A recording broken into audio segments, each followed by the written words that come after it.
Hello, welcome back to my YouTube channel. और आज हम बात करने वाले हैं, आज हम पॉलिटी सीरीज में आज हम बात करेंगे हार्ट ऑफ इंडियन कॉन्स्टिट्यूशन के बारे में। Heart of Indian constitution, that is article 32। ठीक है, जिसे डॉक्टर भीमराव अम्बेडकर ने कहा था heart and soul of Indian constitution. Article 32 क्या कहा था? Soul and heart of the Indian constitution, heart and soul. इतना इंपॉर्टेंट है ये आर्टिकल। तो क्यों कहा था? क्योंकि ये सिर्फ एक प्रोविजन नहीं बल्कि एक पावरफुल वेपन है हर एक सिटीजन के हाथ में अपने फंडामेंटल राइट्स को प्रोटेक्ट करने के लिए। सिर्फ एक ये कॉन्स्टिट्यूशनल प्रोविजन नहीं है, एक पावरफुल वेपन है। ठीक है, तो आज हम स्टेप बाय स्टेप समझते हैं आर्टिकल 32 का मीनिंग क्या है, क्या कैसे काम करता है और क्या पावर देता है ये सिटीजन्स को और सुप्रीम कोर्ट को। ठीक है, तो आर्टिकल 32 एक्चुअल में है क्या? What is article 32? आर्टिकल 32 कहता है अगर आपके फंडामेंटल राइट वायलेट होते हैं तो आप डायरेक्टली सुप्रीम कोर्ट जा सकते हो अपने राइट्स को एनफोर्स करने के लिए। If your fundamental rights are violated, fundamental rights are violated, if your fundamental rights are violated, तो आप डायरेक्टली कहाँ जा सकते हो? सुप्रीम कोर्ट के पास में जा सकते हो। कोई भी सिटीजन सुप्रीम कोर्ट के पास जा सकता है। ठीक है, मतलब सुप्रीम कोर्ट खुद ये फंडामेंटल राइट्स का गार्जियन बन जाता है इस केस में। तो आर्टिकल 32 का मेन पर्पज है राइट टू कॉन्स्टिट्यूशनल रेमेडीज देना। आर्टिकल 32 का एक और नाम है राइट टू कॉन्स्टिट्यूशनल रेमेडीज।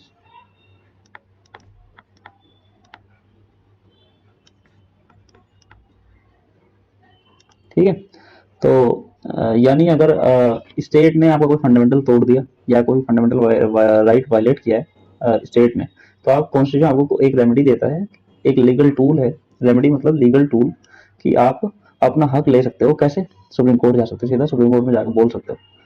ये राइट हर सिटीजन के लिए अवेलेबल है और इसे बोला गया है protector and guarantor of fundamental right. ठीक है, इतनी बात हमें समझ आती है।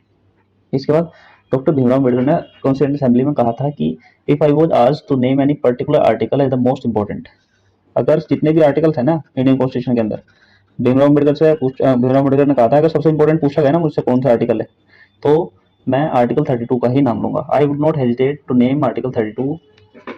ठीक है, अम्बेडकर ने ये कहा क्योंकि अगर फंडामेंटल राइट्स इन्फोर्स हो सकते हैं तो वो सिर्फ डेकोरेट, अगर फंडामेंटल राइट्स इन्फोर्स नहीं हो सकते तो सिर्फ वो डेकोरेटिव वर्ड्स रह जाएंगे कॉन्स्टिट्यूशन पेपर पर। ठीक है, आर्टिकल 32 इंश्योर करता है कि कॉन्स्टिट्यूशन के जो राइट्स सिर्फ लिखे हुए ना रहे बल्कि उन्हें प्रैक्टिकली एनफोर्स भी किया जा सके।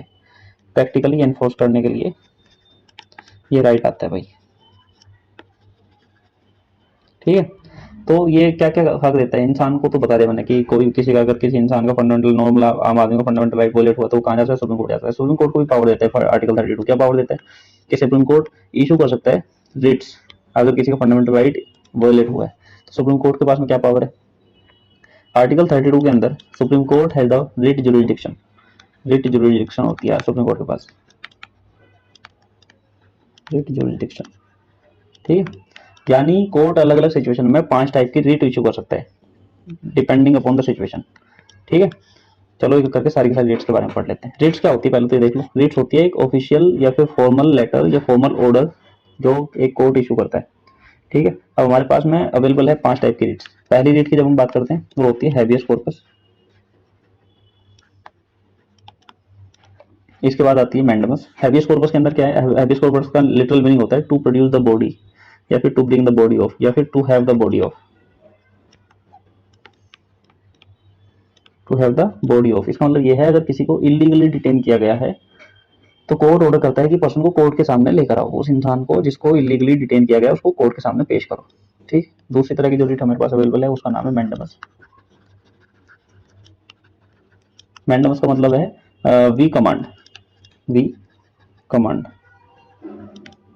मतलब जब कोई पब्लिक ऑफिसर अपना लीगल ड्यूटी नहीं करता, ठीक है, कोई भी पब्लिक एम्प्लॉय है और वो अपना लीगल ड्यूटी नहीं कर रहा है या वो मना कर देता है या फिर वो नहीं करता है जानबूझ के, तो उसको कोर्ट ऑर्डर कर सकता है कि अपना ड्यूटी परफॉर्म करो। We command you to perform your duty. Mandamus का मतलब ये होता है। तीसरी जो हमारे पास में जो रेट अवेलेबल है दैट इज प्रोहिबिशन।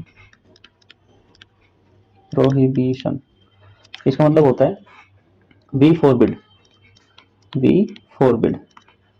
ठीक है, इसका मतलब जब कोई लोअर कोर्ट या ट्राइब्यूनल या अपनी कोई लोअर कोर्ट या ट्राइब्यूनल अपनी अथॉरिटी क्रॉस करता है, मतलब अपनी लिमिट, अपने ज्यूरिडिक्शन से बाहर जाकर कोई केस सुनता है, उस केस पर कोई डिसीजन लेता है, तो सुप्रीम कोर्ट उसे रोक सकती है। इसका मतलब ये है प्रोविजन का। जो तो चौथी जो हमारे पास में रेट अवेलेबल है दैट इज सर्टियोरारी।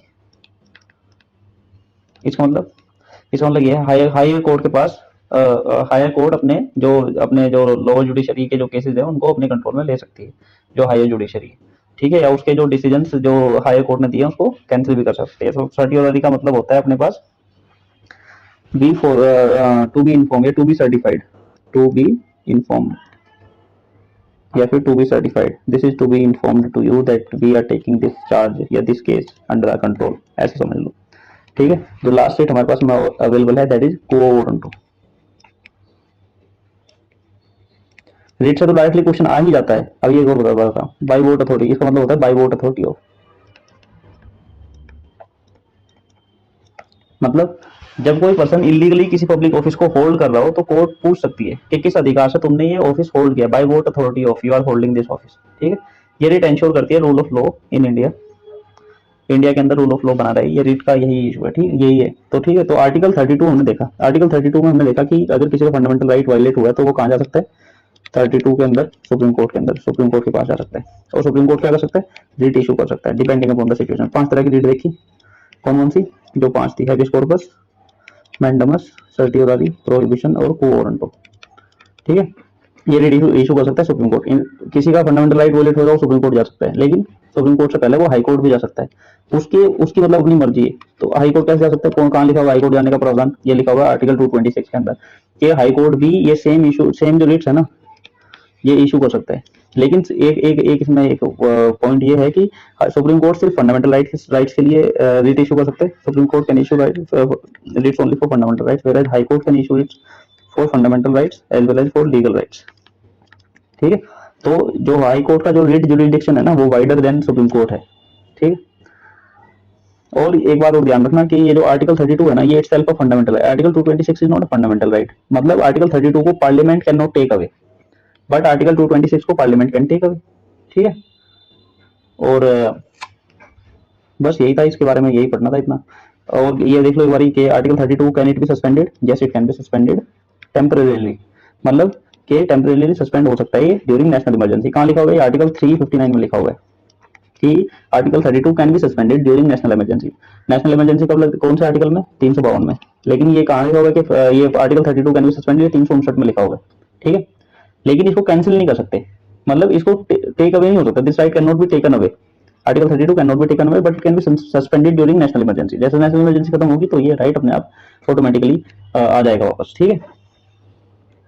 इसके बाद और क्या देखना था इसमें, यही था बस। आर्टिकल 32 का अब ये समझ आता है हमें कि आर्टिकल 32 क्यों कहा गया है हार्ट एंड सोल कॉन्स्टिट्यूशन, क्योंकि ये सिर्फ एक लीगल मैकेनिज्म नहीं बल्कि मोरल एश्योरेंस है हर चीजों के लिए, हर चीज के लिए, हर सिटीजन के लिए, ठीक है।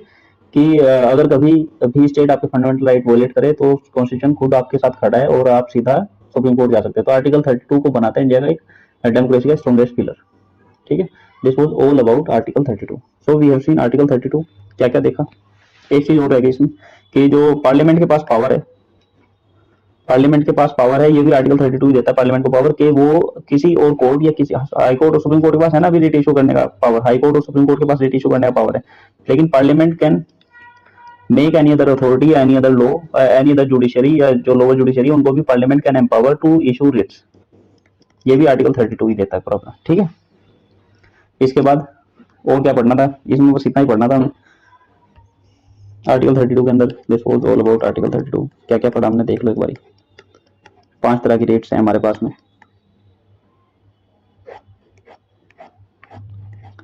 चलो ठीक है।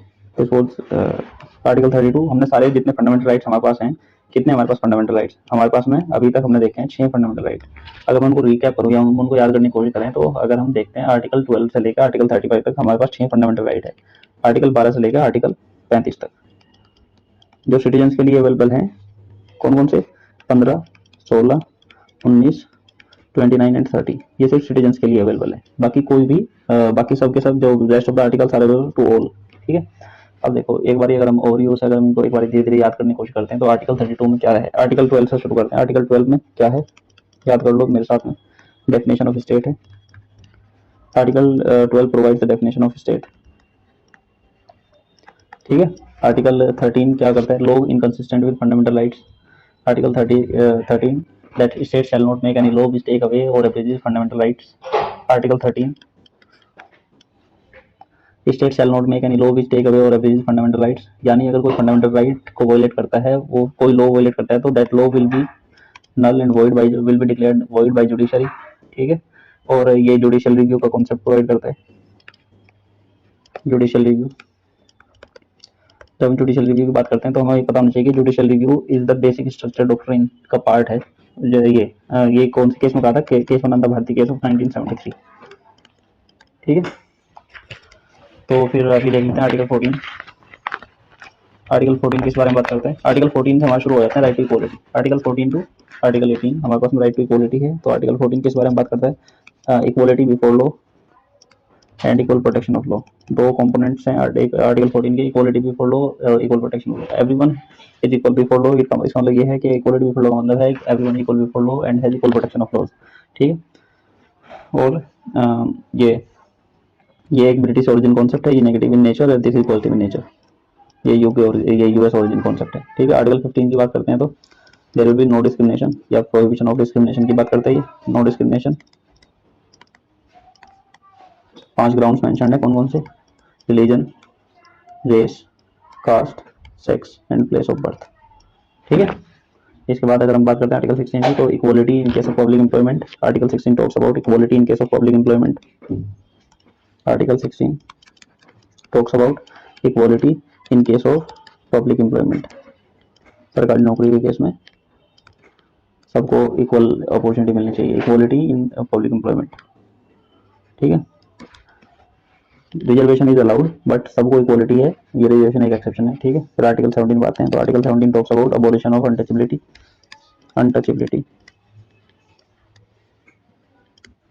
ठीक है। आर्टिकल 17 की अगर हम आर्टिकल 18 की बात करते हैं, ये अबॉलिशन ऑफ टाइटल्स, तो ये हमारे पास में समानता के अधिकार हो गए, ठीक है।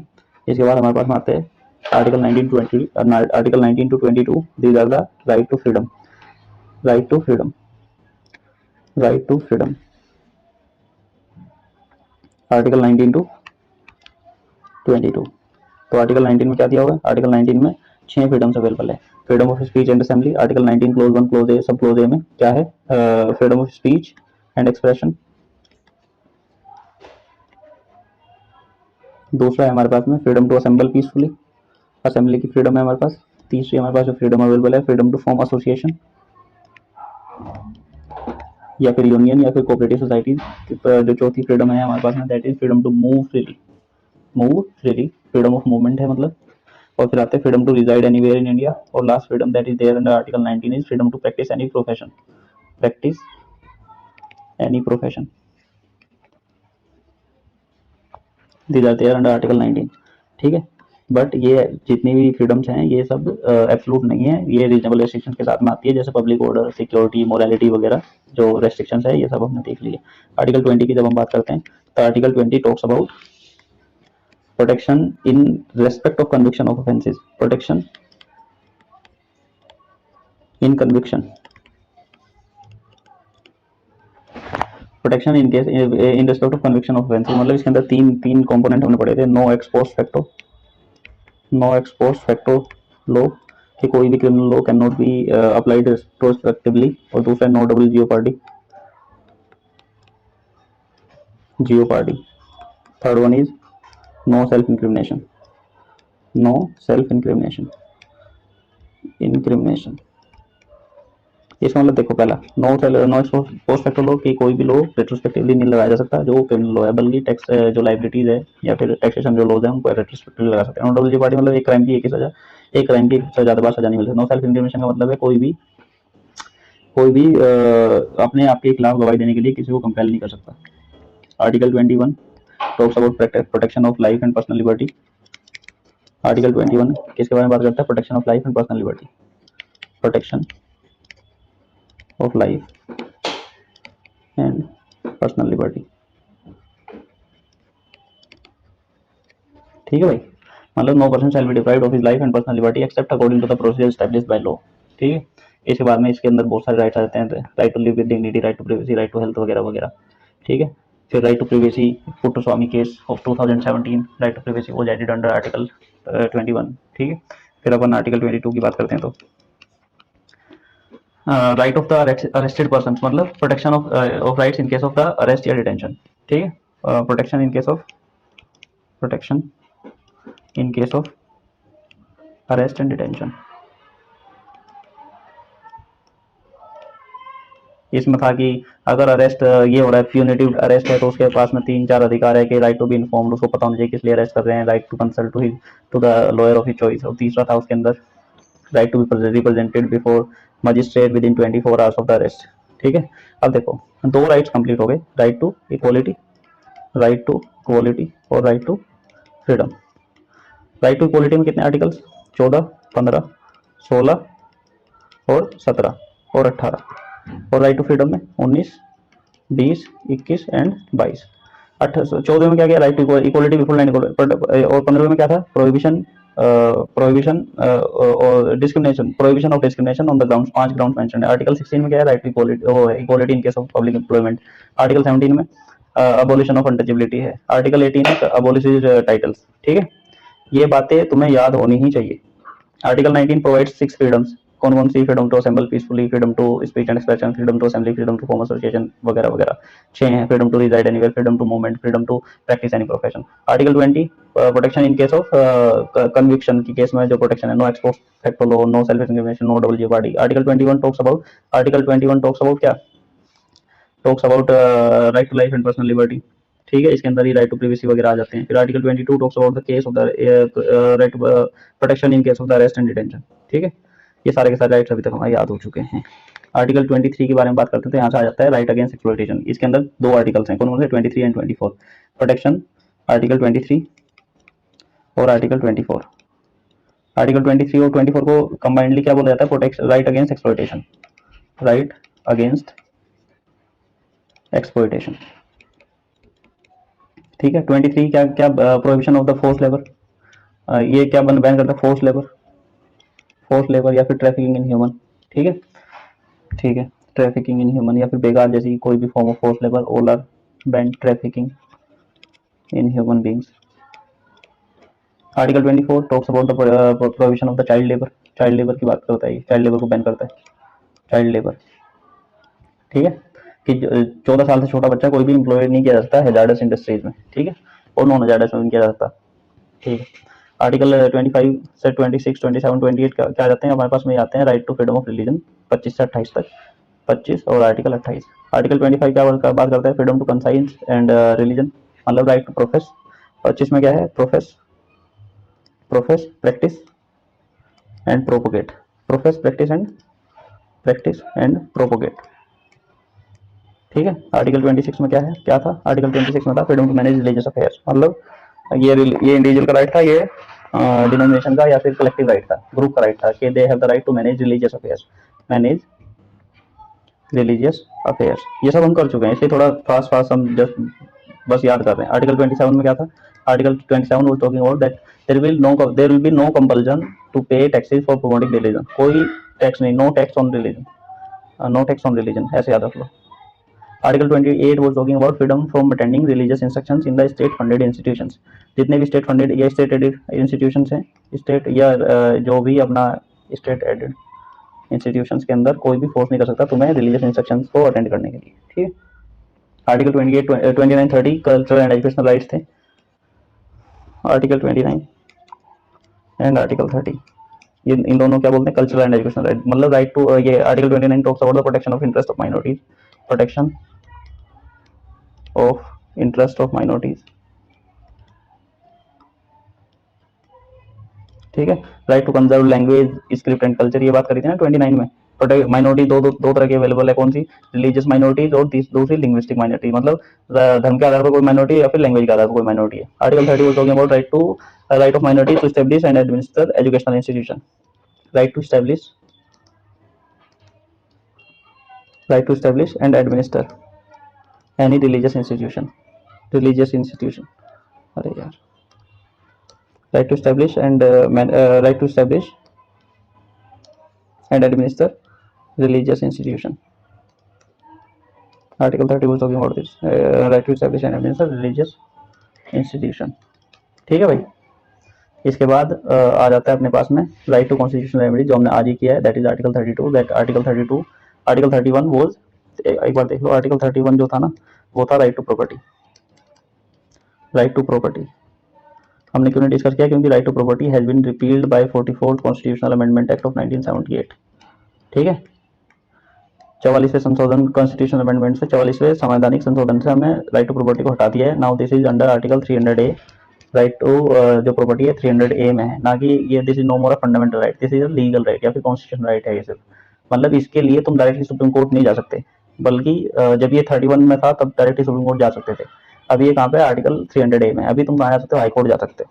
ठीक है, तो आर्टिकल 32 की बात कर लेते हैं। आर्टिकल 32 की हमने बात कर ली। ये इसके अंदर दो चीजें हैं, एक तो कोई भी किसी का भी जिसका फंडामेंटल राइट वायलेट हुआ डायरेक्टली कहाँ जा सकता है, सुप्रीम कोर्ट जा सकता है। वो डायरेक्टली कहाँ जा सकता है, सुप्रीम कोर्ट जा सकता है। दूसरा, supreme court can issue Ritz. हमने आज ही देखा 5 तरह की रिट्स इशू कर सकता है सुप्रीम कोर्ट। कौन कौन सी, habeas corpus, mandamus, habeas corpus, mandamus, prohibition, certiorari and last one quo warranto.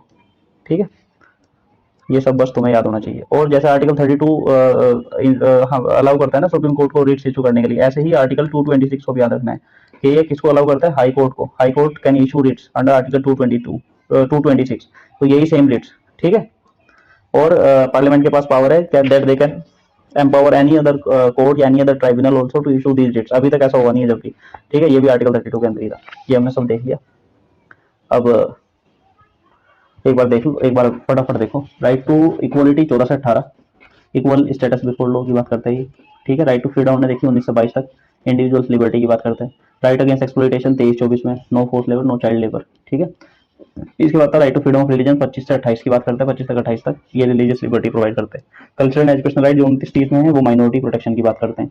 Right to constitutional remedies वो एनफोर्समेंट ऑफ फंडामेंटल राइट्स की बात करते हैं। ठीक है, तो आर्टिकल 12 से 32 तक हमारे कॉन्स्टिट्यूशन की मोरल एंड लीगल बैकबोन है। ये इंश्योर करते हैं कि डेमोक्रेसी सिर्फ एक पॉलिटिकल सिस्टम नहीं बल्कि एक system of justice and equality बने रहे। ठीक है, अंबेडकर साहब ने कहा था that these rights form the conscience of our constitution. ठीक है, अंबेडकर ने इनको 12 से 35 को, आर्टिकल 32 को अंबेडकर ने क्या कहा, doctor Ambedkar called it the heart and the soul of the Indian constitution, heart and soul. लेकिन 12 से 32 को क्या बोला, 12 से 35 तक जितने फंडामेंटल राइट्स अवेलेबल है उसमें बोला इसने, ये इन्होंने बोला doctor Bhimrao Ambedkar called it that these rights form the conscience of the constitution, form the conscience of constitution. ये लाइन याद रखनी, डायरेक्ट आ जाती है क्योंकि ये क्वेश्चन एग्जाम में डायरेक्ट क्वेश्चन आ जाते हैं। ठीक है, this was all about the fundamental rights. Article इसमें बचते हैं अभी 33 बचता है, 34 बचता है और 35 बचता है। ये एक एक मिनट के आर्टिकल है, इनको हम कल डिस्कस करेंगे जब मैं exceptions to the fundamental rights बता रहा हूँ। आर्टिकल 31 के एक सब पार्ट से ए, 31 का बी और 31C जब हम पढ़ रहे होंगे उनके साथ में मैं इनको बता दूंगा 1 मिनट में। ठीक है, अभी बस इतना याद रखना है। This was all about the day of polity. ठीक है, थैंक यू फॉर वॉचिंग।